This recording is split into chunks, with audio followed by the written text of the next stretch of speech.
நம்முடைய ராமாயணத்துல அயோத்தியா காண்டத்துல முக்கியமான ஒரு நகர் நீங்கு படலம் அப்படிங்கிற இடத்தை பத்தி பார்த்துக்கிட்டு வர்றோம். அதுல ராமர் கோசலை இடத்திலே தனக்கு அப்பா இட்ட கட்டளை என்ன அப்படிங்கிறத சொன்ன உடனே கோசலை வருந்துகிறாள்.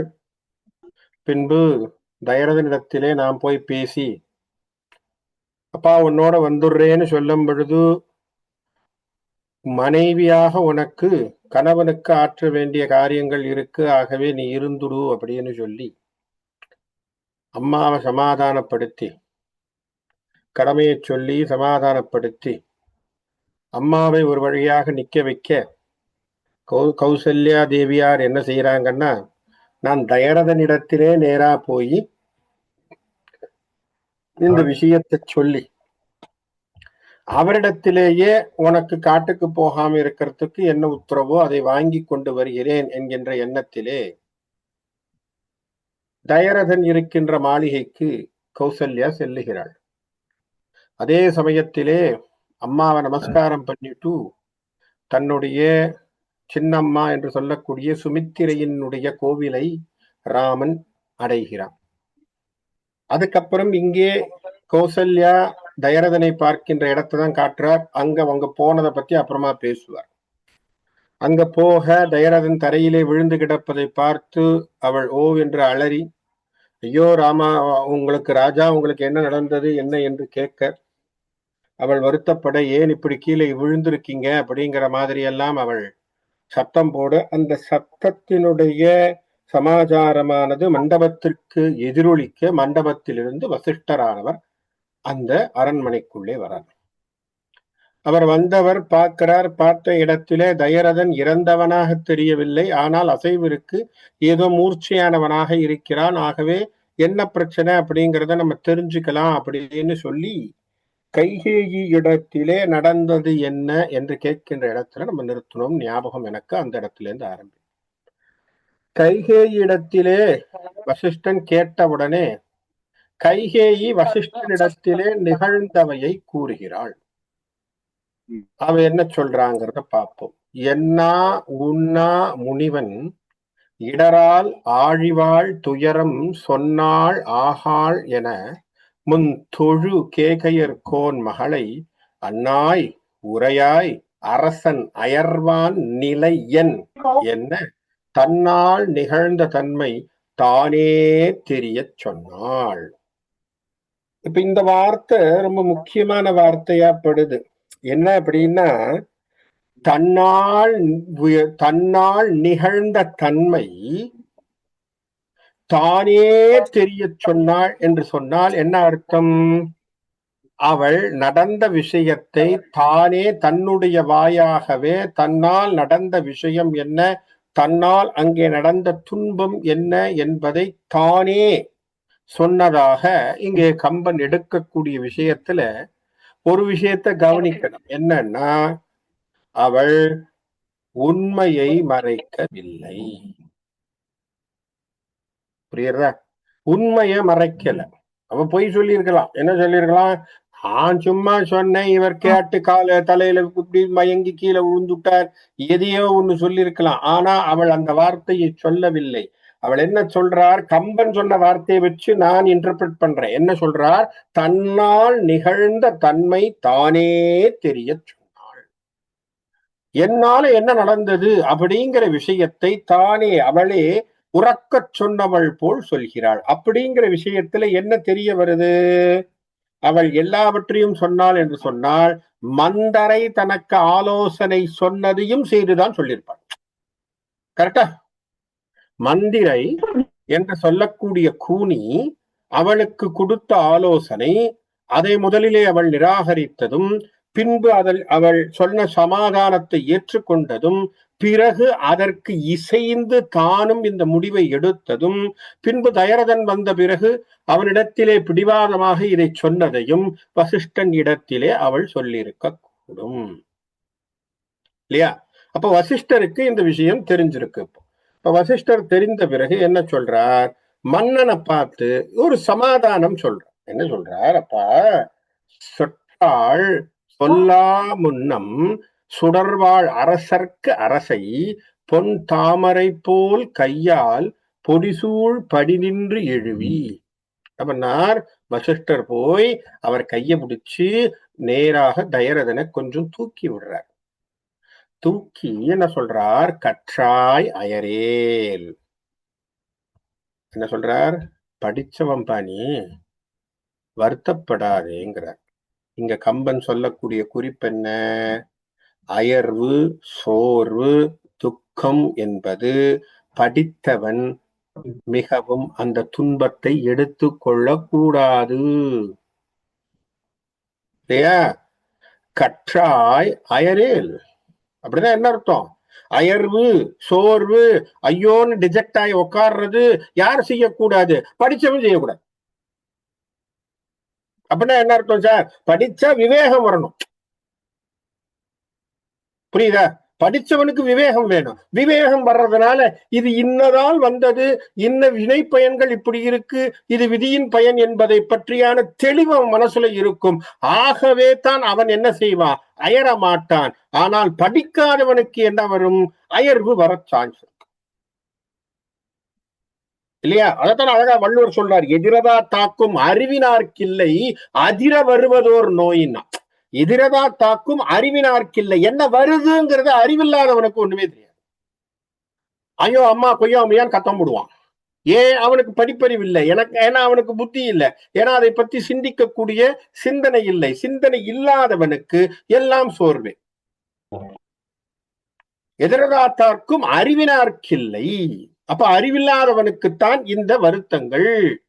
என்ன வார்த்தை பாத்தீங்களா? கம்பன் என்ன அழகான ஒரே வார்த்தையில ஒரே பதத்துல படிச்சவனுக்கு என்ன இலக்கணம் இருக்கணுங்கிறத கொடுத்திருக்கார். நமக்கு ஒரு கிராமரை கொடுத்திருக்கார். கற்றாய் அயரேல். படிச்சிருக்கடா, எதுக்கு நீ சோர்வா உட்காந்து இருக்க? படிச்சவன் நீ யோசிக்க வேண்டாமா? அவளே தரும் நின் காதற்கு அரசை. நான் என்ன நினைக்கிறேன்? மன்னா கஷ்டப்படாத, அவளே ராமனுக்கு அரசனை தருவாள். அதனால எற்றே செயல் இன்று ஒழி நீ என்று என்று இரவான் என்றான். அதனால நீ என்ன பண்ணாத, இந்த வருத்தப்பட்டுக்கிட்டு உட்கார்ந்து இருக்காது, எழுந்து உட்காருங்கிறான். இதுக்குத்தான் குருமார்கள் நமக்கு தேவை. இந்த கான்பிடன்ஸ் எல்லாம் கொடுக்கறதுக்கு நமக்கு குருதான் சரி. நம்முடைய குருமார்கள் தான் என்ன சொல்லுவாங்க? தட்டி கொடுத்து, இதை விட பெரிய விஷயம் எல்லாம் பார்த்துட்டு எழுந்து பட சொல்லுவாரா இல்லையா? அதுக்குதான் வயதானவர்கள் நம்ம வீட்டுல இருந்தாங்க அந்த காலத்துல. ஏதாவது சுணங்கி போய் இருந்தோம்னா அவகிட்ட போய் நம்ம பேசணும்னு, தாத்தா இருப்பார், பாட்டி இருப்பாங்க, ஏதாவது போய் இருந்தேன், ஏண்டா இதை விடலாம் பெரிய விஷயங்கள் பார்க்கலையாடா, என்னடா இதை போய் போடா, போய் வேலையை பாடுற போடா, எல்லாம் போகண்டா, கடந்து போகண்டா போடா. இந்த வார்த்தை, இந்த கான்பிடன்ஸ், இந்த நம்பிக்கை யார் தருவார்? நமக்கு பெரியோர்கள், அறிவில் சிறந்தவர்கள், அனுபவத்தில் சிறந்தவர்கள் நமக்கு தந்தார். இப்ப அது இல்லாதனால்தான் பிரச்சனை. நிறைய வீட்டுல ஸ்ட்ரெஸ்ங்கிறான், டிப்ரெஷன்ங்கிறான். காரணம் என்ன? தனியா உட்காந்துருக்கான். புரியுதா உங்களுக்கு? தனியா உட்காந்துருக்கான். நியூட்ரல் ஃபேமிலி இன்னைக்கு தனித்தனியா போயாச்சு. நியூக்ளியஸ் ஃபேமிலிங்கிறான். தனித்தனியா போய் உட்காந்துருக்கான் இண்டிபெண்டன்ஸியை எதிர்பார்த்து. ஆனா அவனுக்கு ஒரு டிசிஷன் எடுக்க தெரியல, குழம்புறான். அப்ப அந்த குழப்பத்துக்கு அவனுக்கு தீர்வு தெரியல. தீர்வு தெரியாத போது எல்லாம் சரியா இருக்கிற மாதிரி இருக்கு. எதையோ ஒண்ணு எடுத்து தப்பா போகுது. தப்பா போகும் பொழுது அவன் சிந்தனையிலே, ஐயோ என்னுடைய அறிவிலே நான் யோசிக்காமல் இப்படி செய்து விட்டேனே என்று அவனுக்குள்ளேயே நம்ம என்ன சொல்றோம்? பச்சாதாபம் என்று சொல்லக்கூடிய கில்ட்டி ஃபீலிங் வருது. இந்த கில்ட்டி ஃபீலிங் வரும்போது அவன் என்ன நினைக்கிறான்? ஐயோ என் அறிவுக்கு இதை நான் யோசிச்சுட்டேனே, என் அறிவுக்கு நான் இப்படி பண்ணிட்டேனே, என்னால நானே இப்படி பண்ணிட்டேனே, நான் எப்படி சாமர்த்தியமா இருந்தவன், நான் இப்படி பண்ணிருக்கேனே, நான் அப்படி பண்ணிருக்கேனே, நாமெல்லாம் யோசிக்கிறோம். அதுக்குத்தான் அனுபவசாலிகள் இருந்தா என்ன சொல்லுவாங்க? இத மாதிரி எத்தனை பார்த்துருக்கோண்ட, இத மாதிரி எத்தனையோ விஷயங்கள் நடந்திருக்கு. உங்க தாத்தாக்கு நடந்திருக்கு, உங்க அப்பாவுக்கு நடந்திருக்கு, சொல்லுவாங்களா இல்லையா? அந்த தைரியம். அதனாலதான் குருமார்கள் என்பவர் நம்ம பக்கத்திலே இருக்கணும். அப்போ இது அழகாக சொல்றார். சீத பனி நீர் அளவி தின்கால் உக்கம் மெயின்கால் போதத்து அளவே தாழ்வித்து இன்சொல் புகழா நின்றான் ஓத கடல் நஞ்சு அணையாள் உரை நஞ்சு ஒருவாறு அவிய காதல் புதல்வன் வெய்யரே புகழ்வன் உயிரும் கண்டான். இப்போ அவன் இந்த வார்த்தையை சொன்னது கொஞ்சமா இந்த உசுறு வந்த மாதிரி இருந்ததாம். யாருக்கு?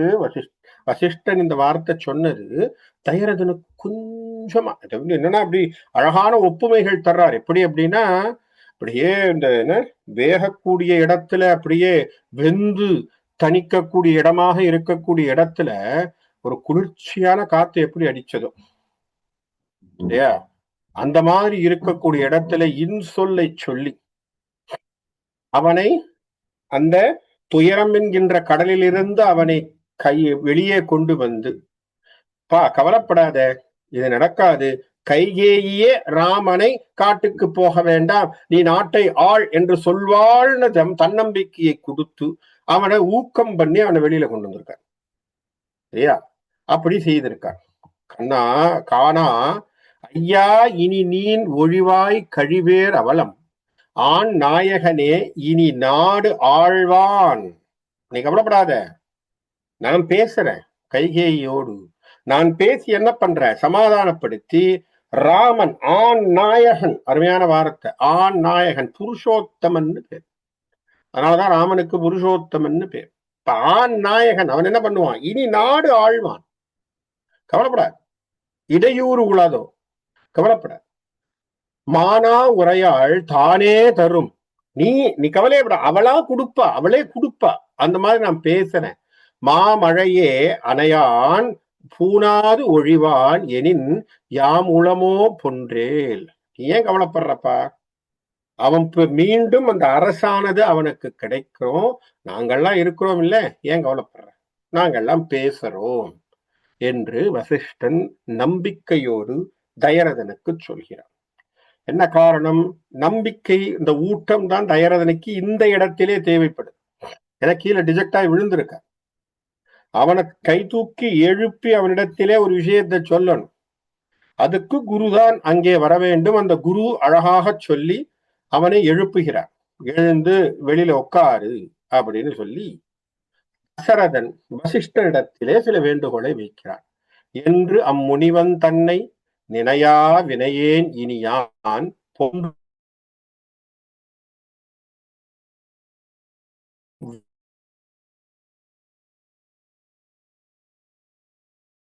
பழி பூணாமல் காவாய் கோவே என்றான். எப்படி அழகான வார்த்தை.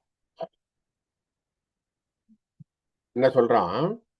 அப்பா, இந்த அழகான விஷயத்தை நீ ஆறுதல் கூறின உடனே வசிஷ்டரிடத்திலே தயரதன் சொல்றான், நினையா வினையேன் இனி பொன்றும் அளவில், நினைக்க முடியாத அளவுக்கு கொடிய வினையை என்மேல் திணித்திருக்கக்கூடிய கைகேயியை நீ என்ன பண்ற? அவள் மனதினே சொல்லி, அவனிடத்திலே மனதை சொல்லி அவளுக்கு புரிகிற மாதிரி பண்ணி வசிஷ்டா கைகே இடத்திலே ராமன் மகுடம் சூட்டுவதாக நீ நிர்ணயம் செய். அப்போ கைகேயே வாயத்திறந்து ராமன் மகுடம் சூட்டிக் கொள்வான் அப்படின்னு சொல்லிட்டா கைகேயி தன்னுடைய வரத்தை தானே பெற்றுக்கொண்டாள். இப்ப புரியுதா? இப்ப நான் சொல்ற புரியுதா உங்களுக்கு? இதுதான் பாயிண்ட். இப்ப கைகேயே வாயத்திறந்து சரி போனா போயிட்டு போகுது, ராமன் காட்டுக்கு போக வேண்டாம், ராமன் நாட்டை ஆளட்டும் அப்படிங்கிற மாதிரியாக அவள் வாயை விட்டான்னு வச்சுப்போம். அப்படின்னா என்ன அர்த்தம்? அவளுடைய வரத்தை அவளே வாபஸ் வாங்கிக்கிட்டான். அப்ப அதனால என்ன வருது? ராமர் காட்டுக்கு போகல, நாட்டை ஆளுகின்றான். இரண்டாவது, தயரதன் கொடுத்த வாக்கையும் அவன் காப்பாற்ற முடியாமல் போய்விட்டான், இல்லாம இருக்கா இல்லையா? நம்ம சொல்ற புரியுதா? தயரதன் ஒரு வாக்கு கொடுத்துருக்கான், அதை செய்யலே நாளைக்கு பேச்சு வராது இல்லையா? சார் கைகேயே வாபஸ் வாங்கிட்டா, அதனால அவர் ஒன்றும் செய்ய முடியல சார், அவரே வேண்டான்னு விட்டுட்டார் அப்படிங்கிற மாதிரி பேச்சலாம் இல்லையா? அப்ப அதுதான் அழகாக சொன்னார், ஒன்றும் வனம் என்று உண்ணா வண்ணம் செய்து என் உரையும் குன்றும் பழிப்பூணாமல் காவாய். நான் கொடுத்த சத்தியமோ கெட்டு போனதாக, பழி உடையதாக. இப்ப தயரதன் தன்னுடைய ஆசையினாலே இப்படி வரக்கூடாது இல்லையா? நாளைக்கு எல்லாரும் சொல்றாங்கன்னு வச்சுக்கோங்க, என்னதான் இருந்தாலும் தசரதனுக்கு பாருங்க, ராமர் மேலதான் ஆசை, பரதனுக்கு நாட்டை கொடுன்னு சொன்னாலும் போய் கைகேயோட சண்டைய போட்டு அவருக்கு அந்த வரத்தை கொடுக்கவே மாட்டேன்னு சொல்லி கடைசியில ராமர் பிடிவாதமா இங்கதான் இருக்கணும்னு சொல்லி அவர் கொடுத்த வரத்தையே நிராகரிச்சுட்டாருன்னு நாளைக்கு வரக்கூடாது இல்லையா? இப்ப புரியுதா? அவனுக்கு அது ஒரு மானக்கேடு. அதனால அவன் என்ன சொல்றான், என் உரையும் குன்றும் பழி பூணாமல் காவாய். இப்ப பாருங்க, வசிஷ்டர் மேல என்ன அழகா ஷிஃப்ட் பண்ணிட்டான் தசரதன். என்ன, நீ அவகிட்ட கேட்டு ராமருக்கு மகுடம் சுட்டுறது போல, அடுத்தது நான் ஏதோ வரத்தை மதிக்காம அவளுக்கு கொடுத்த வரத்தை நிறைவேற்றாம இருந்தேங்கிற பழியும் இல்லாமல் என்னை காப்பாயாக குரு வேண்டாம். இப்ப அழகாக வசிஷ்டர் கிட்ட நம்ம அழகா சொல்றோம்ல, இந்த பால் இஸ் இன் யுவர் கோர்ட்டுங்கிற மாதிரி வசிஷ்டர் இடத்துல பாலை தள்ளி விட்டுட்டான் தயரதன், போட்டுட்டு உக்காந்துருக்கான். இப்போ வசிஷ்டன் கைகேயிக்கு சில அறிவுரைகளை சொல்றான். முனியும் முனியும் செய்கை கொடியாள் முகமே முன்னி. இந்த இடத்துல எல்லாம் கம்பன் கைகேயியை கொடியவளாகவே கொண்டு போயிட்டார் இல்லையா? எப்படி ஆரம்பித்தார் கைகேய? குழந்தை பாவத்தோடு இருந்தவளாக கைகேயி இருந்தார் இல்லையா? படர் முழுதும் படைத்தானை என்ன சொன்னா அழகாக, உனக்கு இந்த உலகத்திலே பாரிலே படர் வந்து விட்டது என்று மந்தரை சொல்லுகின்ற பொழுது என்ன வார்த்தை சொன்னார்? ராமனை பயந்த எனக்கு ஏது இடர் என்று பேசியவள் கைகை. கரெக்டா ஞாபகம் இருக்கா? கைகை வரத்தை கேட்கறதுக்கு முன்னாடி என்ன மாதிரி வார்த்தை, ரொம்ப ஸ்ட்ராங்கான வார்த்தைகளை பேசினா. ராமனை பெற்றவள் எனக்கு என்னடி எனக்கு துன்பம். நியாயத்தை சொல்றா. மனுமுறையின் வழியாக மயில் குலத்து, கரெக்டா, மயில் குலத்து வழியாக வரக்கூடிய ஒரு வம்ச விதி என்ன? மூத்தவனுக்குத்தான் முடிசூட்ட வேண்டும். ஆகவே ராமனுக்குத்தான் முடிசூட்டணும். நீ என்ன பேசுற மந்தரை என்று சொல்ல, அப்படி மனத்தோடு இருந்த கைகேயியை மெல்ல மெல்லமாக பிள்ளையை பற்றி பேசி, அவள் தந்தையை பற்றி பேசி, அவள் மனதை தூய தேவியின் சிந்தை திரிந்ததே. இந்த வார்த்தைகள்லாம் நான் ஏன் ரிப்பீட் பண்றேன்னா, இந்த வார்த்தைகளை கம்பனிலே நீங்கள் மறக்கவே கூடாது. இந்த வார்த்தைகள் எல்லாம் மறக்கவே கூடாது. இந்த பாடல்கள் எல்லாம் அப்படி முக்கியத்துவமான பாடல்கள். தூய தேவியின் சிந்தை திரிந்ததே, அழகான வார்த்தை. அதுக்கு நான் சொன்னேன், திரிபு என்பது என்ன அப்படிங்கிறத பார்த்தோம். அப்ப திரிந்தது. அப்படி திரியப்பட்ட பிறகு நல்லா யோசிச்சுக்கோங்க, அது வரைக்கும் கைகேயியை கேகேயன் மடந்தை அது என்ன இது என்ன சொல்லிக்கிட்டே வந்த கம்பன் தூய சிந்தனை திரிந்த பிறகு கைகேயியை என்ன வார்த்தை பேசுறார்? கொடியாள் வருது பாருங்க. முனியும் செய்கை கொடியாள் முகமே உன்னி. அப்போ அந்த மோசமா இருக்கக்கூடிய கைகேயி முகத்தை பார்த்து, இனி உன் புதல்வர்க்கு அரசும் ஏனையோர் உயிருக்கும் உயிரும் மனுவின் வழி நின் கணவர்க்கு உயிரும் உதவி வசைதீர் புனிதம் மருவும் புகழே புனையாய் பொன்னே என்றான். அழகான வார்த்தையை சொல்றார் வசிஷ்டர்.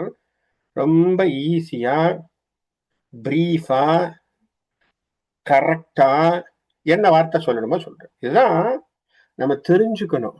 பெரியவங்க பேச்சுல வழவழா குழகுழான்னு இருக்காது. புரியுதா? பேசுறது கரெக்டா சொல்லணும்னு இல்லையா? சில சமயம் பேச ஆரம்பிப்பாங்க, சிலர் பேச்சாளர்கள் என்ன பேசுறாங்கன்னு தெரியாது. பேசிக்கிட்டே இருப்பான். ஒன்றை மட்டும் சொல்லிக் கொள்ள ஆசைப்படுகிறேன், இந்த ஒன்றோடு நான் முடித்துக் கொள்கிறேன்னு சொல்லி, இந்த ஒன்றோடு முடித்துக் கொள்கிறேன்னு கிட்டத்தட்ட அவன் 30 நிமிஷம் பேசிட்டு இருப்பான்.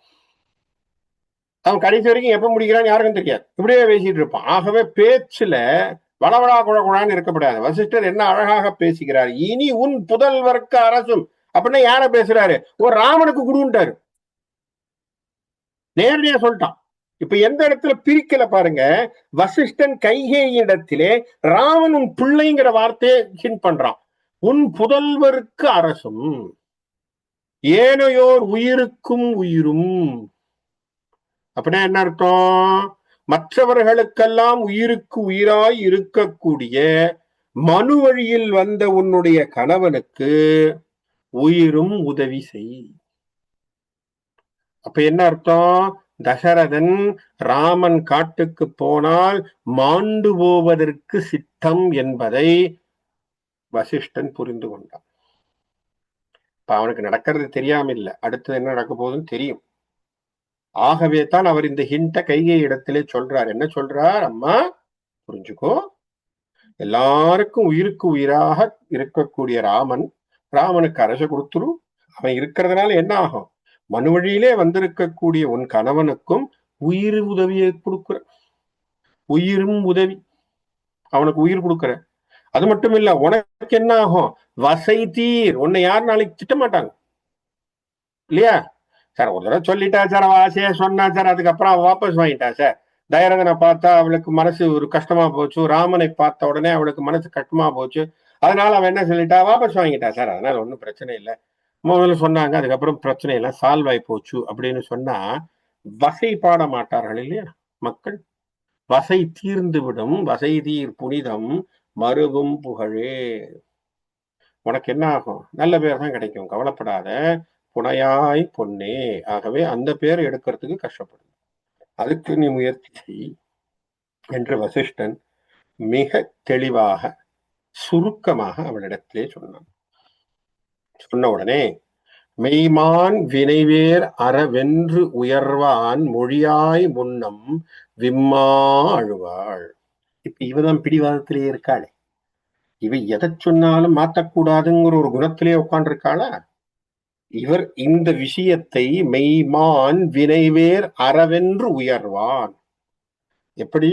வினைகளெல்லாம் அறத்தோடு, கர்மத்தினால் எந்த பந்தமும் தன்னை வந்து அன்றாமல் இருக்கக்கூடிய ஆத்ம ஞானத்தையும் மேலான பரம்பொருளினுடைய தன்மையும் பெற்றவனாக வசிஷ்டன், தவத்திலே உயர்ந்த வசிஷ்டன் சொல்லி முடிக்கல. மொழியா முன்னம் அப்படின்னா என்ன அர்த்தம்? முடிக்க கூட இல்லை இந்த அம்மா, உடனே அழ ஆரம்பிச்சுட்டு அப்படின்னு விம்மா அழுவாள். அரசன் மெய்யின் திரிவான் என்னில். யோ யோ யோ யோ எனக்கு ஒரு வாக்க கொடுத்துட்டு இந்த மனுஷன் தரமாட்டேன்னு சொல்றதுக்கு எத்தனை பேரை கூட்டு தூதா விட்டு பண்ணிட்டு இருக்காரு.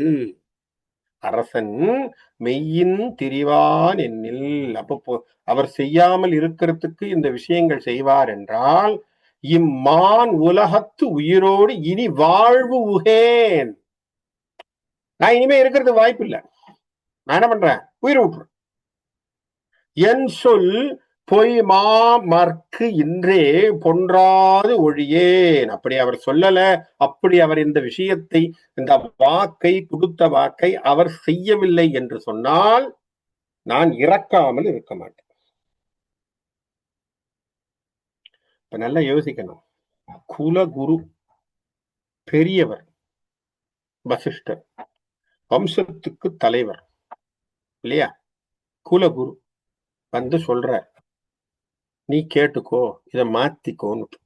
அங்க பிடிவாதமாக நான் மாற மாட்டேன், இல்லைன்னா நான் உயிரை விட்டுடுவேன்னு சொன்னார். அவர் என்ன பண்ண போறார்? இனி ஒண்ணு பேசி பிரயோஜனம் இல்லை இல்லையா? நல்லா யோசிச்சு பாருங்க. ஏன்னா தயரதனை போல் வசிஷ்டன் திரும்ப திரும்ப சொல்ல வேண்டிய, கேட்க வேண்டிய அவசியம் இல்லையே. தயரதன் கணவன், நல்லா யோசிங்க. தயரதன் கெஞ்சி கூத்தாடி மனைவி காலிலே விழுந்து கூட அவன் கேட்கலாம். காரணம் என்ன?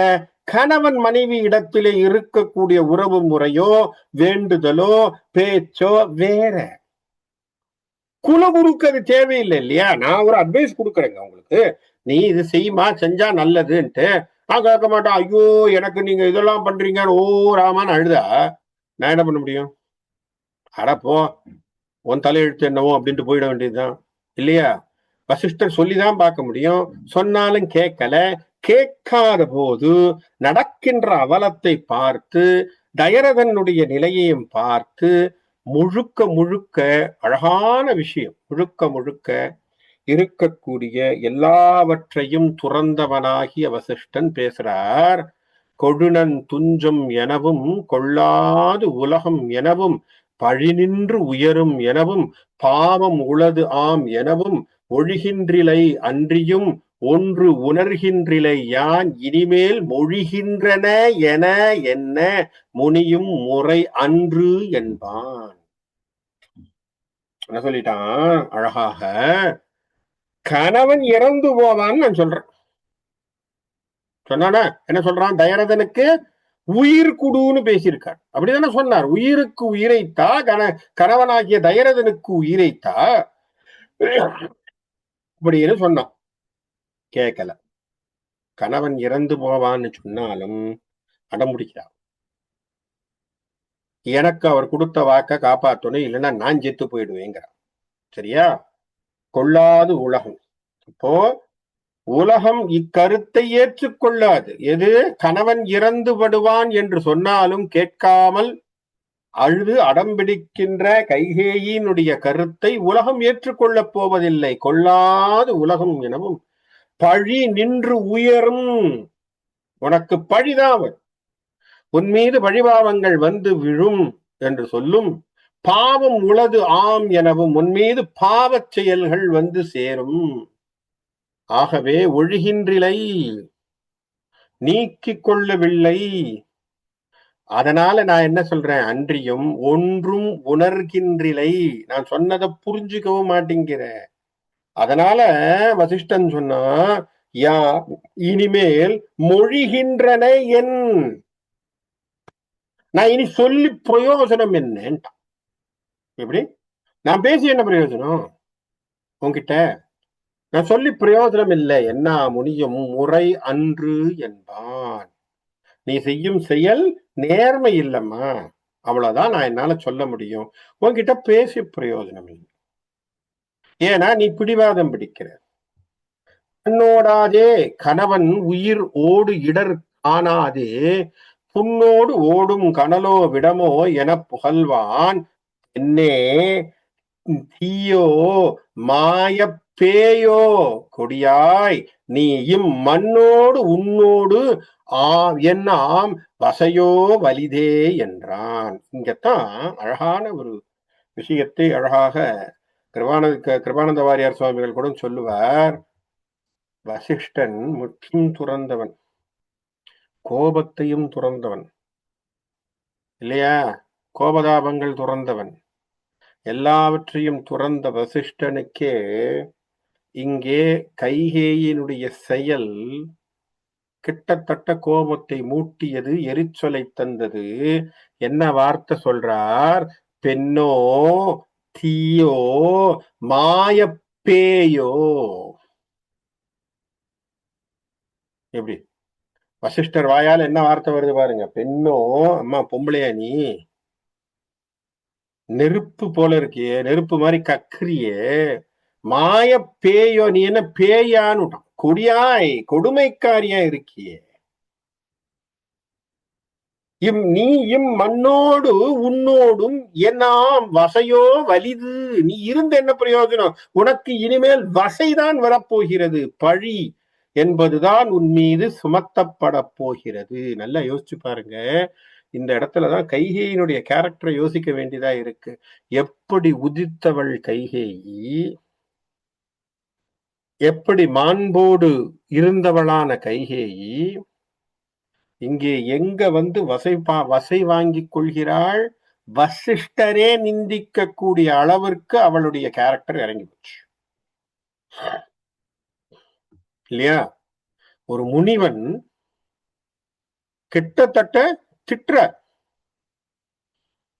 பெண்ணா நீ? நீ என்ன தீ? நீ என்ன மாய பேய்? கொடியாயின்ற கொடுமகாரி நீ. ஏன்னா தயரதன் இறந்து போவான்னு சொல்லியும் கூட நீ கேட்க மாட்டேங்கிறிய. புண்ணோடு ஓடும் கனலோ விடமோ. இந்த தீ, ஒரு புண் ஏற்பட்டிருக்கு, அந்த புண்ணுக்கு மேல நெருப்பை போட்டு எவனாச்சும் தேய்ச்சா எப்படி இருக்கும்? அந்த மாதிரி செஞ்சிருக்கேன்னு. எப்படி? புண்ணுக்கு மேல நல்ல கையே புண்ணு இருக்கு, அந்த புண்ணுக்கு மேல நெருப்பு பட்டதுன்னா அது இன்னும் எரியும். அல்லது ஒரு விஷம் பட்டதுன்னா மோசமா போகும். அது போல பேசியிருக்க நீன்னுட்டான். தயரதனிடத்திலே நீ கேட்டிருக்கக்கூடிய விஷயம் அதுபோல மோசமான விஷயம் என்று சொல்லாமல் சொல்லியிருக்கிறான். வசிஷ்டன் என்ன பேசுறார்? தீர்மானமாக அந்த பெண்ணை அந்த கைகேயியை நிந்திக்கக்கூடிய இடமாக தெரிகிறது. இந்த இடத்துல அழகா வாரியார் சுவாமிகளே சொல்வார், எல்லாம் விட்டாலும் வசிஷ்டருக்கு கூட கோபம் விடல அப்படிங்கிற இடத்தை கம்பனில் இருந்து இந்த இடத்துல சில சமயங்கள் முனிவர்களுக்கும் கோபம் வரும், அந்த கோபத்திலே நியாயங்கள் இருக்கும்.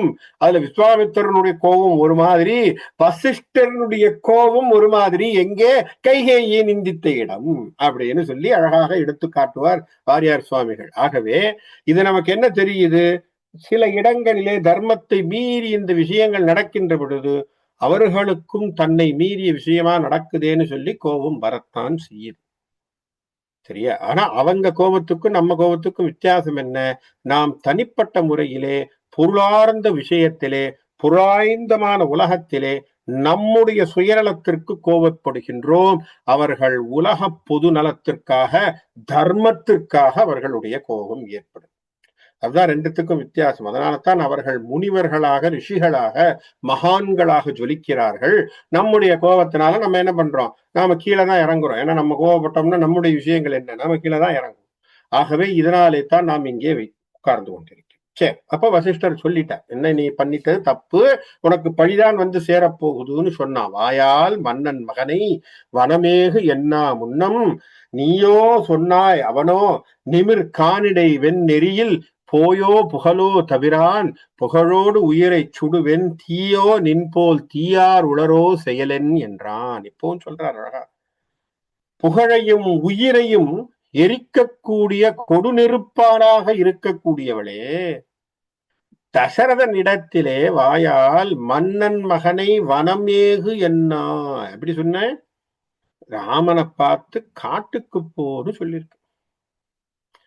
நீயோ சொன்னாய், நீதான் சொன்னியா, நீதான் சொன்னாயா, அந்த ராமனை உயர்ந்த காட்டுக்கு போய் நிமிர் கானிடை வெண் நெறியில் போயோ புகழோ தவிரான்.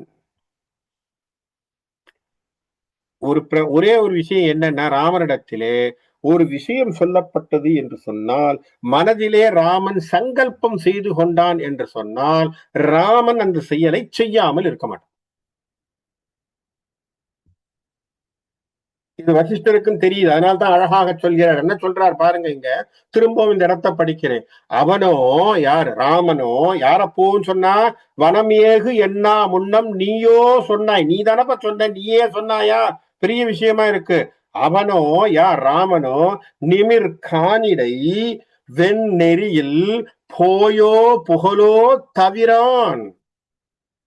அப்படின்னா என்ன தெரிஞ்சு போச்சு வசிஷ்டருக்கு, கண்டிப்பாக ராமன் காட்டுக்கு செல்வான். அப்ப ராமரனுடைய முடிவு தெளிவு வசிஷ்டருக்கு தெரியுது. காரணம் என்ன, அவர் வளர்த்த புள்ள, அவருக்கு தெரியாதா அந்த புள்ள என்ன பண்ணுன்ட்டு. ராமரை வளர்த்தவர் அத்தனையும் நெறியை சொல்லி கொடுத்து தர்மத்தை சொல்லி கொடுத்து வளர்த்தவர் அத்தனையும் வசிஷ்டர். அதனால வசிஷ்டருடைய பிள்ளையாத்தானே அங்க மிதிலையில விஸ்வாமித்திரரே அவருக்கு இன்ட்ரோடக்ஷன் அப்படிதானே. உடம்பு கொடுத்தவன் தசரதன், வளர்த்தவன் வசிஷ்டன் தானே சொன்னது இல்லையா, அப்படித்தானே சொல்லியே பொண்ணு எடுத்தாங்க. அப்ப கிட்டத்தட்ட அவருடைய குணங்கள் அத்தனையுமே வசிஷ்டனுக்கு தெரியும் இல்லையா. வசிஷ்டன் என்ன சொல்றான், கண்டிப்பாக ராமனுக்கு ஒரு சபதம் என்று சொன்னால், ஒரு நியாயத்தை சொல்லி ஒரு வாக்கை சொன்னால் வாக்கு மாறாதவன், ஆகவே அவன் தவிரான் என்ன செய்ய மாட்டான், போகாம இருக்க மாட்டான். புகழோடு உயரை சுடுவென் தீயோய் நின் போல் தீயார் உளரோ. உன்ன மாதிரி மோசமானவங்க யாராவது இருக்காங்களா, என்ன செயல்மா நீ செஞ்சிட்ட, எப்பேற்பட்ட விஷயத்தை நீ சென்று விட்டாய், புகழையும் உயிரையும் எரிக்கக்கூடியவளான செயலை நீ செய்து விட்டாய் என்று சொல்லி வசிஷ்டன் சொல்றான். தாயில் முனிவன் புகழ தளரா நின்ற மன்னன் நாவில் நஞ்சம் உடைய தங்கை தன்னை நோக்கி. இப்ப தயரதன் இப்ப இவ்வளவு பேசிட்டார் வசிஷ்டர், இவ்வளவு சொல்லியும் கைகேயி மாறல, நான் மாற மாட்டேன்னு சொல்லி பிடிவாதம் பிடிக்கிறார். நான் கேட்டது தான் சொல்லி, இல்லைன்னா நான் உயிரை விட்டுருவேன்னு இவன் என்ன உட்காண்டிருக்கா. ஆகவே இவர் அவரை திட்டுறார், கிட்டத்தட்ட நிந்திக்கிறார், கோபத்திலே அவளை திட்டுகிறார். நிந்தித்தல் என்று சொன்னால் திட்டுவதுன்னு அர்த்தம். திட்டுறார், நீ பழித்தான் கொண்டு வர போற, பழியை சேர்த்து கொண்டாய் அம்மா, பழியை சேர்த்து கொண்டாய் என்று சொல்லி வசிஷ்டர் சொல்லுகின்ற பொழுது தயரதன் அவளை பார்த்து சொல்றார், என்ன சொல்றார்? நாவில் நஞ்சம் உண்டைய நங்கை தன்னை நோக்கி, பாவி நீயே, நீ பாவி, வெண்கான் படர்வாய், நீ என்ன பண்ற பாவி, என்னுடைய உயிரை நீ ராமன், என்னுடைய உயிராகிய ராமனை கொண்டு போய் காட்டிலே விடச் சொல்கிறாய் என்று என் உயிரை ஏவினாயோ, என் உயிரை எடுத்துட்டியோ? அவனும் ஏகினானோ, அவனும் போயிட்டானா, ராமன் காட்டுக்கு சென்று விட்டானா? கிட்டத்தட்ட தயரதன் மீண்டும் அந்த இடத்துக்கு வரார். கண்டேன் நெஞ்சம் கனிவாய் கனிவாய் விடம் நான் நெடுநாள் உண்டேன். இன்னைக்கு தெரிஞ்சு போச்சு உன் மனசு என்னன்னு. இத்தனை நாள் நீ போட்டது வேஷம்னு. எப்படி தயரதன் என்ன சொல்றான் பாருங்க. இதுதான் இங்கத்தான் நம்ம ஒரு செயல் தவறாக போய்விட்டால் மக்கள் எப்படி நம்ம மாத்தி எடுத்துக்குவாங்கிறதுக்கான உதாரணம் இங்கதான். இப்போ கைகேயி இந்த வார்த்தையை கேட்டு தன்னுடைய பிள்ளைக்கு ராஜ்யம் குடு, ராமனுக்கு காட்ட குடுன்னு சொன்ன உடனே இப்போ தயரதன் கேட்கிறார், அப்ப இத்தனை நாள் நீ பண்ணதெல்லாம் நடிப்பா? அப்ப இன்னைக்கு உன் மனசு புரிஞ்சு போச்சு. அப்போ உன் மனசுக்குள்ள என்ன இருந்ததுன்னு தெரிஞ்சு போச்சு. கண்டேன் நெஞ்சம் கனிவாய் கனிவாய் விடம் நான் நெடுநாள் உண்டேன். அம்மா, உன்னை நான் நினைச்சு உன் பக்கத்திலே உட்கார்ந்து தாம்பத்தியம் எல்லாம் கொண்டேனே உன்னோடு. அதுல என்ன வந்தது? அதுல நீண்ட நாளாக நஞ்சை உண்டு விட்டேன், அதனால் நீ என் உயிர் முதலோடு உண்டாய். நீ என்ன பண்ணிட்ட? என் உயிரை அப்படியே உறிஞ்சிட்ட. பண்டே எரிமுன் உன்னை பாவி தேவி ஆக கொண்டேன் அல்லேன், வேறோர் கூற்றம் தேடிக்கொண்டேன். அம்மா, நீ என்ன பண்ணிட்ட? முன்பு வேள்வித்தீயின் முன் மனைவியாக நான் கொள்ளவில்லை. அதுக்கு நான் என்ன பண்ணிட்டேன்? உன்னை கைய பிடிச்சு கைகேய இல்லையா, வேள்வித்தீ முன்பு உட்கார்ந்து கொண்டு மனைவியாக மாற்றிக்கொண்டேன் நான் நினைச்சேன். இல்ல, என் பக்கத்துல உட்கார வச்சு யமனை நான் எனக்கு சொந்தமாக்கி கொண்டேன், வேறோர் கூற்றம் தேடிக்கொண்டேன். என் பக்கத்துல என்ன பண்ணிட்டேன்? யமனை நான் கூட்டிகிட்டு வந்துட்டேன், நான் கையை பிடிச்சு கூட்டிகிட்டு வந்துட்டேன். ஆகவே இது நான் செய்த பெரிய வழி. விழிக்கும் கண்வேறு இல்லா வெங்கான் என் கண் முளையாய் குழிக்கும் வினையால் ஏக சூழ்வாய் என்னை போழ்வாய் பழிக்கும் நானாய் மானா பாவி இனி என் பல உன் கழுத்தின் நான் உன் மகற்கு காப்பின் நானாம் என்றான். இப்போ பட்டாபிஷேகம் பண்றாங்கன்னு வச்சுப்போம். பட்டாபிஷேகம் மகுடம் சூட்டணும்னா அதுக்கு வேதிய முறைப்படி கையில காப்பு கட்டுவாங்க. நம்ம ஊர்ல காப்பு கட்டுறதுங்கிறது எல்லாத்துக்குமே உண்டு. கல்யாணத்துக்கு முன்னாடியும் காப்பு கட்டுறது, திருவிழா பண்ணாலும் காப்பு கட்டுவாங்க. பாத்திருக்கீங்களா? காப்பு கட்டிட்டு அதுக்கப்புறமா தான் திருவிழாவை ஆரம்பிச்சு திருவிழா முடிகிற அன்னைக்குதான் அந்த காப்பை கட் பண்ணுவாங்க. இது காப்பு கட்டுறதுங்கிறது ஒரு பொதுவான மறை. நீங்க கோவில்ல இன்னைக்கு கூட போய் பாத்தீங்கன்னா, மகோத்சவமோ அந்த திருவிழாக்கள்லாம் நடக்குது, எல்லா கோயிலையும் நீங்க பாத்தீங்கன்னா எல்லா சாமி கையில ஒரு காப்பு கட்டி வச்சிருப்பாங்க. இந்த காப்பு கட்டுறதுங்கிறது ஒரு முறை. அது காப்புங்கிறது என்னன்னா ஒரு ப்ரொடெக்ஷன், ஒரு ரட்சை. இன்னொன்னு நமக்கு ஒரு பந்தம் போல், நமக்கு இந்த விழா முடிகிற வரைக்கும் நம்ம வேற எந்த சமாச்சாரத்துக்கும் போகக்கூடாது அப்படிங்கிற மாதிரி நமக்குள்ள ஒரு கமிட்மெண்ட் அந்த காப்பு. அப்ப பட்டாபிஷேகம் நாளைக்கு பரதன் வந்தானா பண்ண போறான் அப்படின்னு நினைச்சா, பட்டாபிஷேகத்துக்கு பரதனுக்கு கையில காப்பு கட்டணும் இல்லையா? அந்த காப்பு என்னவா இருக்குமா சொல்றான் தயரதன், உன் கழுத்திலே இருக்கக்கூடிய மாங்கல்யம் தான் பரதன் கைக்கு காப்பாக மாறப்போகிறது இல்லையா? ஏன்னா நான் இறந்து போவேன், நான் உயிரோடு இருக்க போறது இல்லை. நான் இறந்த பிறகு உன் கழுத்திலே இருக்கக்கூடிய தாலியானது மிக விலகப் போகிறது. அந்த மங்கள நூலானது பரதன் கைக்கு காப்பாக மாறிவிடும். ஆகவே நீ என்ன பண்ற, என்ன சாகரிக்காம விட போறது இல்லைங்கிறதை அழகாக ரொம்ப ரொம்ப வேதனையோடு அவன் இங்கே குறிப்பிட்டு சொல்லிட்டு தயரதனை பார்த்து சொல்றான். இந்த இடத்துலதான் ரொம்ப முக்கியமான ஒரு முடிவை எடுக்கிறான் தயரதன். இன்னே பலவும் பகர்வான் சொல்றான். இந்த மாதிரி நிறைய சொல்லி வேதனைப்பட்டு இறங்கா தாளை நோக்கி அவளை பார்த்து சொல்றான், சொன்னேன் என்றே வசிஷ்டரை பார்த்து சொல்றான், சொன்னேன் என்றே, கரெக்டான வார்த்தை, இவள் என் தாரம் அள்ளல். இந்த நிமிஷத்திலேருந்து இவன் என் பொண்டாட்டி இல்ல. துறந்தேன், என்ன பண்றேன், தூக்கி போட்டேன்.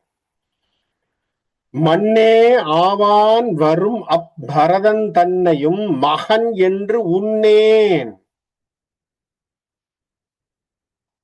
நாளைக்கு மன்னவனாக வந்து அரச முடியை சூட்டக்கூடிய ஒரு பட்டாபிஷேகத்தை நடத்தி அரசவையிலே அரசாட்சி செய்வதற்காக வரப்போகின்ற பரதனையும் என் மகன் என நான் ஒப்புக்கொள்ளவில்லை. உன்னேன், அவன் என் பிள்ளை இல்லை.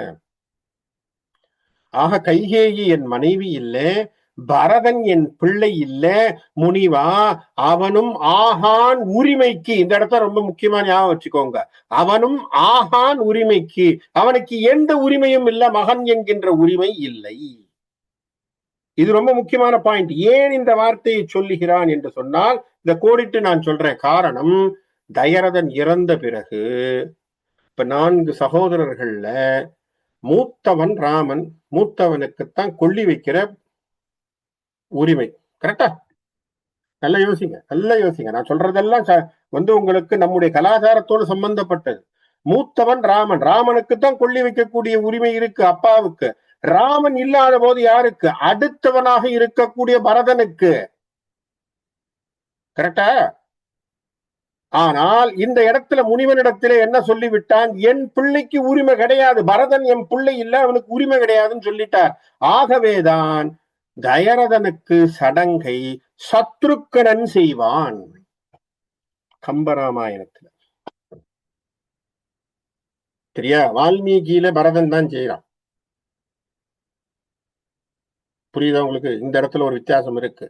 வால்மீகியில பரதன் செய்யறான், ஆனால் கம்பராமாயணத்திலே சத்ருக்கனன் தான் செய்ய வர்றான். வசிஷ்டன் பரதன் வந்து தூக்குகிற பொழுது, அப்பாவுக்கு ஈமக்கடன்கள் செய்யணும்னு சட்டியை தூக்கும் பொழுது கீழே வச்சிரும், உன் அப்பா உனக்கு உரிமை இல்லைன்னு சொல்லிட்டாரு, உன்னை புள்ளேன்னு இல்லைன்னு டிக்ளேர் பண்ணிட்டாரு, கீழே வச்சிரும், சத்ருக்கனா நீ போய் செய்யிட்ட. பாருங்க எப்படி, இதுதான் ரொம்ப முக்கியமான பாயிண்ட். ஏன்னா உரிமை இல்லைன்னு சொல்லிட்டா மகன் இல்லை, மகன் இல்லைன்னு சொல்லிட்டா அவனுக்கு அந்த உரிமைத்துவமே கிடையாது. அப்பாவுக்கு காரியங்கள் செய்யக்கூடிய உரிமையை கூட பறித்து விடுகிறான் தயரதன். பாவம் என்னன்னா, இந்த பிள்ளைக்கு எதுவுமே தெரியாது, அந்த புள்ள தலை உருளு இல்லையா?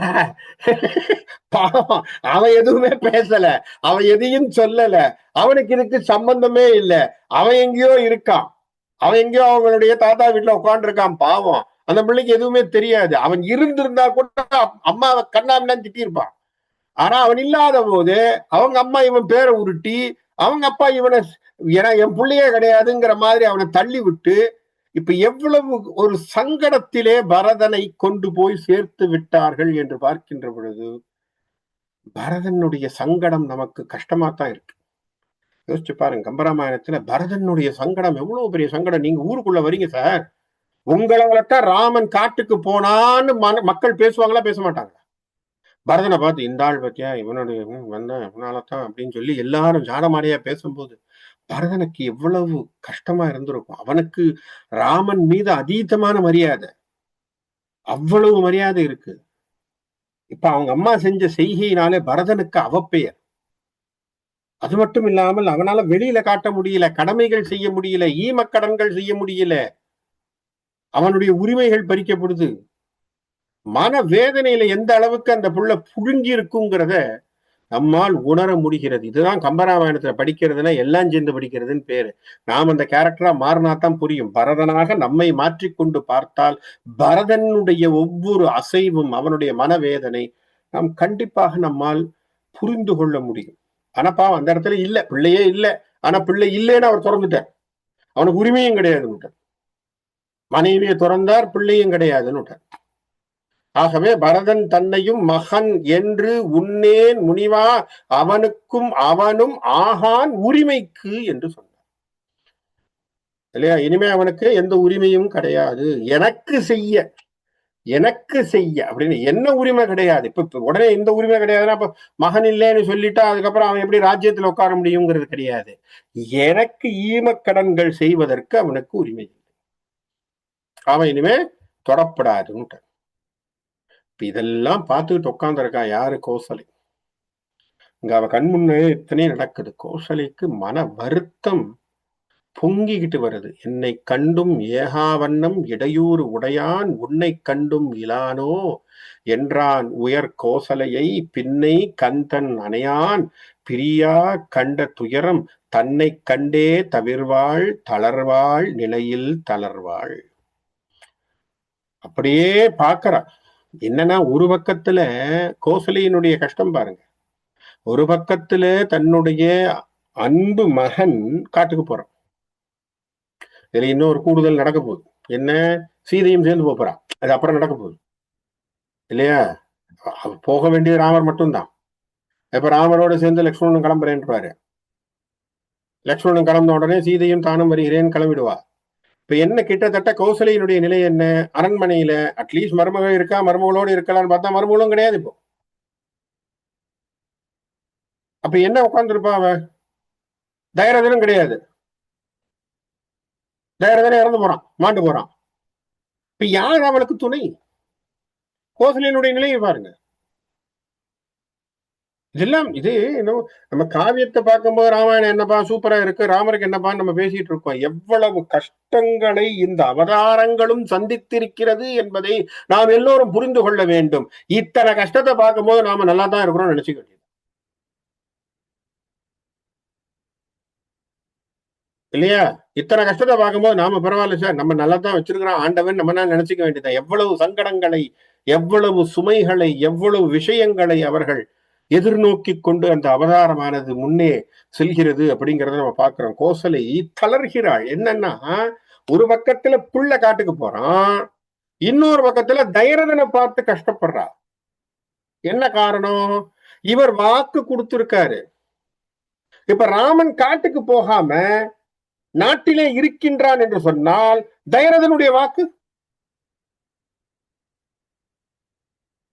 புரியுதுங்களா உங்களுக்கு? தயரதன் வாக்கு, தயரதன் உயிரோடு இருப்பார் சார், அதெல்லாம் கேரண்டி. ராமர் இருக்காருன்னா தயரதன் உயிரோடு இருப்பார்.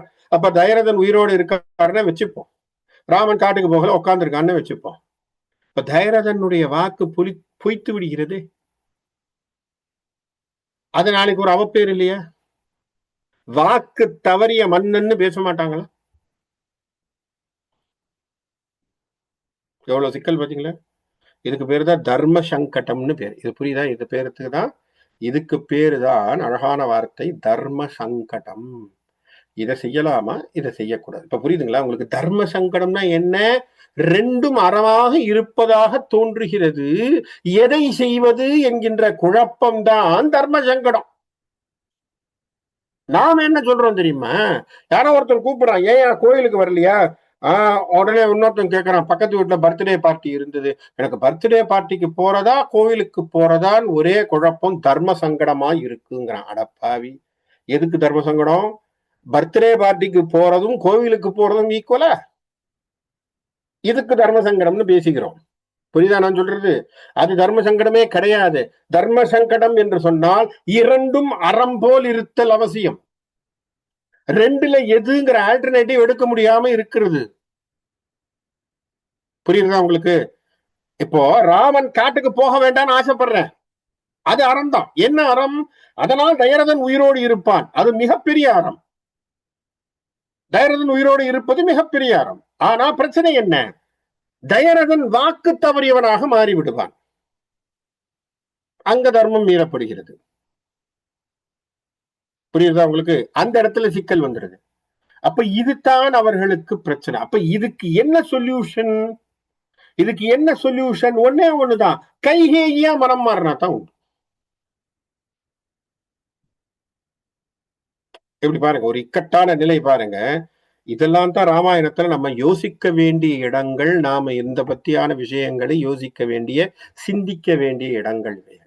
ராமாயணம்னா ராமாயணத்தை சும்மா கதையை கேட்டுட்டு வெளில வர்றதில்லை, யோசிக்கணும். இப்ப இத்தனை சிக்கல் இருக்கு, இதை சரின்னு ஒத்துக்கிறதா இல்ல இதை சரின்னு ஒத்துக்கிறதா?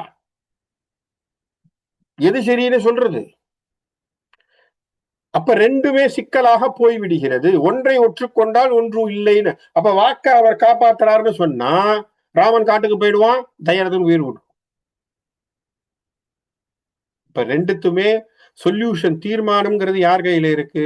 கைகேயே மனம் மாறி கைகேயே தான் கொடுத்த தான் பெற்ற வரத்தை வேண்டாம், தயரதா நீ காப்பாத்த வேண்டான்னு அவளா சொன்னால் ஒழிய இது ஒன்றும் நடக்க போறது இல்லை. மாற்றாள் செய்யலாம் என்றும் கணவன் வரம் ஈந்து உள்ளம் ஆற்றாது அயர்ந்தான் என்றும் அறிந்தாள். இதுதான் கோசலைக்கு இருக்கக்கூடிய மதிநுட்பம். பாத்தீங்களா? இந்த ஆங்கிள் யாருமே யோசிக்கல பாருங்க. அந்த அம்மா யோசிக்கிறா, பார்த்த மாத்திரத்துல சொல்றா, இது கைகேயினுடைய செயல், மாற்றாள் செயல். ஆனா கணவன் வரம் கொடுத்துட்டான். அந்த வரம் மீறி போச்சுன்னா கணவனுக்கு கஷ்டம். அவளும் அவனை தேற்றா நின்றாள்.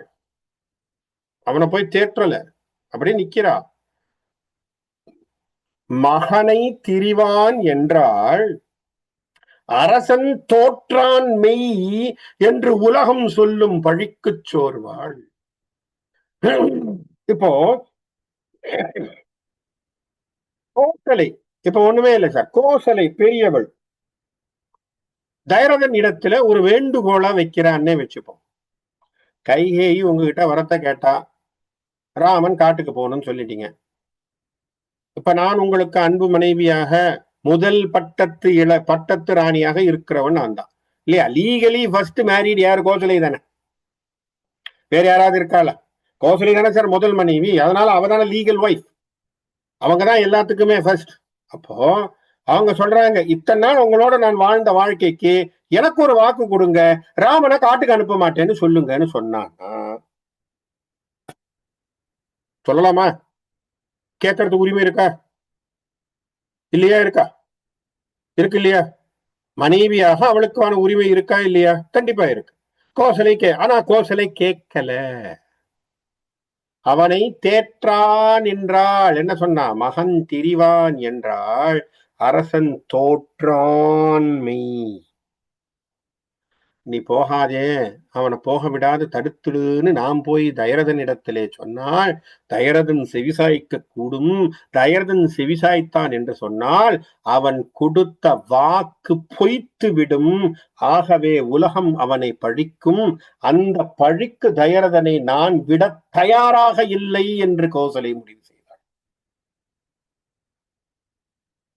எவ்வளவு பெரிய மாண்பு மிக்கவளாக, அதனால்தான் சொன்ன அறிவில் சிறந்தவளாக தெளிவு சிந்தனையோடு இருந்தவள் கோசலை. இப்ப எவ்வளவு தீர்மானமா இருக்கா? கணவனுக்கு நாளைக்கு கெட்ட பேர் வரக்கூடாது. உடனே கேட்கலாம், கணவனுக்கு கெட்ட பேர் வரக்கூடாது, புள்ள போய் கஷ்டப்படலாமா அப்படின்னா, புள்ள போடுறது கஷ்டம்தான். ஆனாலும் இப்ப ஒரு அரசாட்சியில ஒருத்தர் இன்னும் இருக்கார், நல்லா ஞாபகம் வச்சுக்க. தயரதன் வெளியில போகல இல்லையா? அவர் படுக்கையில படுத்திருந்தாலும் தயரதன் தான் அரசன். நல்லா ஞாபகம் வச்சுங்க. தயரதன் பட்டாபிஷேகத்தை பண்ணி இன்னொருத்தன் கையில கொடுத்துடல, படுத்திருந்தாலும் அவன் தான் அரசன். அந்த அரசனுக்கு அவ பேர் என்னைக்கும் வரக்கூடாது. ஏன்னா அப்படித்தான் அவன் அந்த அரசாட்சியை நடத்தினான். அப்ப அவன் யோசிக்கிறான், நம்மால அவருக்கு ஒரு கஷ்டம் வந்துடக்கூடாது. தல்லா நிலை சால் மென்மை தழுவா வழுவா வகை நின்று எல்லா நிலைகூர் பெருமைக்கு இழிவாம் என்றால் உறைவாய் வெள்ளா நிலை சேர் அன்பால் மகன்மேல் மெலியன் உலகம் கொள்ளாது அன்றோ என்றால் கணவன் குறைவாள். அப்போ எதை கூறக்கூடாது, எது தவறு என்பதை புரிந்து கொண்டாள். நாம் போய் திடீர்னு தடுத்து நிறுத்தி வசிஷ்டனிடத்திலே தயரதன் இடத்திலே பண்ணாத அப்படிங்கிற மாதிரி என்னுடைய அன்பினால், மகன் மேல் எனக்கு இருக்கக்கூடிய பாசத்தினால் தவறுதலாக அவனை நீங்கள் கொடுத்த வரத்தை வாங்கிக் கொள்ளுங்கள் என்று சொல்லி ராமனை காட்டுக்கு அனுப்பாதீர்கள் என்று நான் சொன்னேன்னா அது அவருக்கே நாளைக்கு பழியை சேர்த்து விடக்கூடியதாக இருக்கும். ஆகவே கணவனை தயரதனை எந்த இடத்திலும் மெலிவடைய விடக்கூடாது என்கின்ற தீர்மானத்திலே கோசலை இருந்ததினால் தான் நினைக்க வந்த காரியத்தை அவள் சொல்லாமலே மனதிற்குள் வைத்தாள். அவள் சொன்னது என்ன ராமனிடத்துல? நான் போய் அப்பா கிட்ட கேட்கிறேன், உன்னை காட்டுக்கு போகாம இருக்க சொல்லி நான் சொல்லிட்டு வரேன்னு ராமனிடத்துல சொல்றா. ராமர் அதுக்கு என்ன சொல்றார்? இதெல்லாம் கேட்காதமன்னு சொல்லிட்டார் ஏற்கனவே. அவர் தீர்மானமா தான் இருக்கார். அவர் காட்டுக்கு போறதுங்கிற தீர்மானத்தை பண்ணி விட்டார். அவர் ரெடியா தான் இருக்கார். அவர் என்ன சொன்னார்? இதெல்லாம் வேண்டாமான்னு அவர் சொல்லிட்டு அவங்க சித்திய பாகத்தை அவர் போயிட்டார். ஆனா கோசலைக்கு மனசு ஆறல. தன்னுடைய பிள்ளை போகக்கூடாதுங்கிறதுக்காக போய் கேட்க வர்றா. இந்த நிலையை பார்த்த உடனே அவள் கேட்க வேண்டாம்னு நினைச்சுட்டான். இப்ப மனசுல ரொம்ப ஒரு துயரம் ஏற்படுகிறது கோசலைக்கு. போவது ஒழியான் என்றாள். அவன் போகாம இருக்க மாட்டான். யாரு? வெம்புள்ள. ஏன்னா அவன் சத்தியசந்தன். கோசலைக்கு தெரியும் ராமன் எப்பொழுதும் கொடுத்த வாக்கை மீற மாட்டான். அதனால்தான் சத்தியசந்தனாக ராமன் என்றைக்கும் நிற்கக்கூடியவன். வாக்கை மாற்றாதவன். கொடுத்த வாக்கு தான். அதிலே அவனுக்கு பழி வந்தாலும் ஏற்றுக்கொள்ளக்கூடியவனாக இருந்தான். அதுதான் பெரிய விஷயம். இதுல நம்ம நாளைக்கு நம்ம பேசுறோம். நாளைக்கு வருகின்ற பொழுது கிஷ்கிந்தா காண்டத்திலையும் சரி நம்ம பேசும்போது பேசுவோம். ஐயா சுக்ரீவனுக்காக வாலியை பின்னாடி இருந்து அடிச்சான். சார், சுக்ரீவனுக்கு வாக்கு கொடுத்தான். வாலியை வதம் செய்வேன் என்கின்ற வாக்கை தந்தான். நல்ல ஞாபகம் வச்சுங்க. வாக்கு கொடுத்தார். யார் கொடுத்தார்? ராமர் கொடுத்தார். நெருப்பின் மீது வைத்து நட்பின் காரணமாக நட்பை வைத்துக் கொண்டு உனக்கு சத்தியம் செய்கின்றேன், தாரமோடு பதவியும் தருவேன் நினக்கு என்று வாயை கொடுக்கின்றான். அப்பனா என்ன அர்த்தம்? உனக்கு நான் திரும்பி தரண்டான்னுட்டான். வாலிய கொல்றேன்ட்டான். கொல்றேங்கிற தீர்மானம் பண்ணியாச்சு சார். அந்த கொலை செய்ததிலே, வாலியை கொலை செய்ததிலே இன்று வரைக்கும் ராமனை நாம் அவதூறு சொல்லிக் கொண்டுதான் இருக்கிறோம். பின்னாடி இருந்தா அடிச்சான், இப்படி அடிச்சான், அப்படி அடிச்சான். ஆனாலும் செய்யறேன்னு சொன்ன வாக்க மாத்தினாரா? நான் கேட்கறது புரியுதா உங்களுக்கு? வாக்கு கொடுத்ததை நிறைவேற்றுவது என்று தீர்மானம் செய்தால் ராமன் எப்பாடுபட்டாவது நிறைவேற்றுவான். அதுதான் பிரச்சனை. கோசலைக்கு அது தெரியும், தம்புள்ளைய பத்தி. அதனால என்ன சொன்னா? போவாது ஒழியான். போகாம இருக்க மாட்டான் இல்லையா? அவன்கிட்ட சொல்லியாச்சு. அவனும் சத்தியம் பண்ணிட்டான். அப்பாவுக்கு கொடுத்தா என்ன, நீ சொன்னா என்னமா, அப்பா சொன்னா என்னமான்னு சொல்லிட்டான் இல்லையா? கைகேயி வந்து சொல்லுகின்ற பொழுது ஆழிசூழ் உலகமெல்லாம் பரதனே ஆழ, அப்படித்தானே சொன்னா? ஆழிசூழ் உலகமெல்லாம் பரதனே ஆழ, நீ தாங்கரும் சடைகள் தாங்கி புண்ணிய நதிநீராடி, இல்லையா? தாங்கரும் தரைகள் தாங்கி புண்ணிய நதிநீராடி 7 ஆண்டில் வா என இயம்பினான் நுந்தை என்றாள் அவள். உங்க அப்பா தான்ப்பா சொன்னார், 14 வருஷம் கழிச்சு நீ வா, காட்டுக்கெல்லாம் போயிட்டு வான்னு சொன்னார். பூழி வெங்கானம் நன்னி புண்ணிய நதி நீராடி 7 ஆண்டில் வா என்று இயம்பினான் நுந்தை என்று வார்த்தையை சொன்ன. இதெல்லாம் அருமையான பாடல்கள், மறக்கக்கூடாது. அதனால்தான் திரும்ப திரும்ப இந்த பாட்டை சொல்லிக்கிட்டே இருக்கணும். ஆழிசூழ் உலகம் எல்லாம், இந்த வார்த்தையெல்லாம் திரும்ப திரும்ப திரும்ப திரும்ப திரும்ப சொல்லிக்கிட்டே இருக்கணும். கம்பராமாயணம் மனசுக்குள்ள அப்படியே இந்த ரத்தம், சத, உசுறு, மூச்சு, நாடி அதுக்குள்ள போயிடணும். அது இந்த பாட்டெல்லாம் அப்படியே நம்முடைய நாதமாக இருக்க வேண்டும். அப்படி இருந்தாதான் கம்பனை ஒவ்வொரு பிட்டிலையும் ரசிக்கலாம். அப்படி அழகாக சொன்னான். அப்படி அந்த மாதிரியான வார்த்தைகளை சொன்ன உடனே அவன் என்ன சொன்னான் இல்லையா? அவன் என்ன வார்த்தையை சொன்னான்? அப்பா சொன்னா நீ சொன்னா என்னமா, அப்பா சொன்னா என்னமான்னு விட்டான். வார்த்தை தானே சொன்னான். நீ சொன்னா என்னமா, அப்பா சொன்ன. அப்பா தனியா சொல்லுமா இதுக்கு? நீ சொன்னா சரிதானே, அப்பா சொன்னா என்ன, நீ சொன்னது ஒத்துக்கிறேன், நான் அவ்வளவுதான், அந்த உத்தரவை நான் எடுத்துக்கிறேன்னு விட்டான். ஆகவே அவன் முடிவு செய்து விட்டான், போகாது ஒழியான். எம்புள்ள போகாம இருக்க மாட்டான். புதல்வன் தன்னை கணவன் சாவாது ஒழியான். அடுத்த வார்த்தையும் அவளுக்கு புரிஞ்சு போச்சு. என்ன? இப்படி காட்டுக்கு ராமன் செல்வான் என்று சொன்னால் தன்னுடைய கணவனாகிய தயரதன் இறக்காமல் இருக்க மாட்டான். பாருங்க, இதுதான் அறிவு கூர்த்த மதியோடு இருக்கக்கூடியவர்களுக்கு தெரியக்கூடிய விஷயம். அதனாலதான் சொன்னேன், எதிரதா தாக்கும் அறிவினார்க்கு இல்லை அதிர வருவதோர் நோயினா. நாளைக்கு வரக்கூடிய துன்பத்தை பற்றிய தெளிவு இல்லாதவன், அறிவில்லாதவன், நாளைக்கு வரக்கூடிய விஷயம் என்னன்னு தெரிஞ்சுக்கிட்டு இருக்கிறவன் அறிவுடையவன் என்று சொன்னான் வள்ளுவன். நான் சொல்ல, வள்ளுவன் சொன்ன வார்த்தை. அப்ப கௌசலை சொல்றான், என் புள்ள காட்டுக்கு போகாம இருக்க போறது இல்ல, அவன் கண்டிப்பா போறான்னா என் கணவன் என்ன செய்ய போறான்? உயிர் விடாம இருக்க போறது இல்ல. கண்டிப்பா அவரும் போகதான் போறார். உள்ளம் தள்ளுற்று அயர்வாள், இப்பதான் அவளுக்கு சிக்கல். அப்போ அவ கஷ்டப்படுறா. காவாய் என்னாள் மகனை, அப்பா நீ இருந்த அப்பாவை சாகாம இருக்கக்கூடியதுக்கு நீ தடுக்க மாட்டியா என்று சொல்ல முடியாது அவளால. கணவன் புகழுக்கு அழிவாள். அப்படி நீ இரு நான் சொல்லிட்டேனே என்ன ஆகும்? சத்தியத்தை மீறியதாக போய்விடும். ஆகவே கணவனுடைய புகழ் மங்கிவிடும். ஆகவே புகழுக்கு அழிவாய். ஆ ஆ உயர் கோசலை ஆம் அன்னம் என் உற்றானை. அப்படியே அழறா, துடிக்கிறா. அன்னம் போன்றவளாக இருக்கக்கூடிய கோசலை துன்பப்பட்டு நின்று கொண்டிருக்கிறாள். அப்படியான ஒரு இடத்திலே தைரதனுடைய வருத்தம் ஒரு பக்கத்திலே, கோசலையினுடைய வருத்தம், கைகையின் பிடிவாதம், வசிஷ்டர்னுடைய நிந்தனை, இது எல்லாம் நடந்துட்டு இருக்கு. இது எல்லாம் சத்தம் கேட்டு மண்டபத்திலே இருந்த மன்னவர்களுக்கு தெரிய வைக்க வசிஷ்டன் மண்டபத்துக்குள்ள புகுந்து இங்கே ராமனுக்கு பட்டாபிஷேகம் நடக்கலேன்னு சொல்ல போறார். ஏன்னா அவங்களுக்கு இன்ஃபர்மேஷன் கொடுக்கணும் இல்லையா? எல்லாரும் வெயிட் பண்ணிட்டு இருக்காங்களே, பெரிய பெரிய ஆட்கள் எல்லாம் உட்காந்துருக்காங்க இன்விடேஷனோட. ராமர் வர போறார், பட்டாபிஷேகம் நடக்க போகுது, நமக்கு எல்லாம் நடக்க போகுதுன்னு உட்கார்ந்து இருக்கிற சமயத்துல அப்ப இதெல்லாம் சொல்லி ஆகணும். மண்டபத்துக்கு போய் வசிஷ்டனும் சொல்லணும். ஏன்னா அங்க இருக்கிறவங்களுக்கும் சத்தம் கேட்டிருக்கு. என்ன சத்தம் கேட்டிருக்கு? ஆன்னு ஒரு சத்தம் கேட்டுத்தானே அவங்களும் வந்தாங்க. ஏதோ உள்ள நடந்திருக்குன்னு நினைச்சுத்தானே உள்ள வந்தார் வசிஷ்டர்.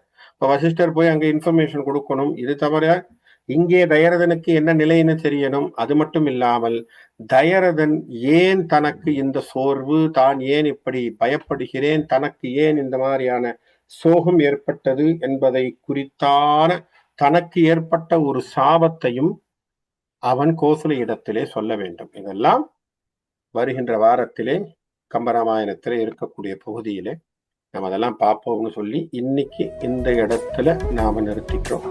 நன்றி, வணக்கம்.